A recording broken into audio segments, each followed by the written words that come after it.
Siwezi kuongea sana. Mwenyezi Mungu hajawahi kukosea kwenye uumbaji wake. Hakunaga mtu mbaya duniani. Ubaya tunauona sisi kwenye macho yetu. Actually, sio mbaya kwangu, ila she is not kind of my type. Sio type zako.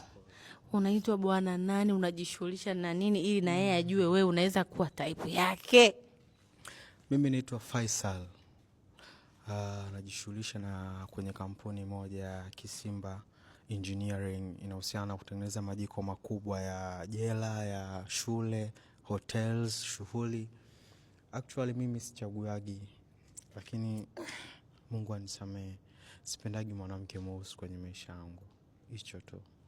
Mwenyezi Mungu anisamehe. Hajawahi kukosea kwenye uumbaji wake, lakini mimi na mwanamke mweusi ni vitu viwili tofauti, kama giza na mchana.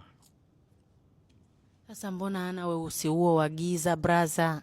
Mimi ni mkweli. Mwanaume mwingine atamwambia nakupenda, atamdanganya, then atamchiti. Mimi nimemwambia you are not my type.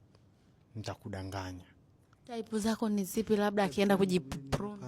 Napenda manzi yoyote tu, lakini awe anakala kuanzia mfano wa weupe, kuanzia kwenye weupe. Namaanisha weupe. Aanzie kwenye weupe, then apande juu. Apande juu kidogo, hata kama mweupe sana yenyewe baridi utawala. Hii mpya. Hii ni kiboko. Hii ni kiboko.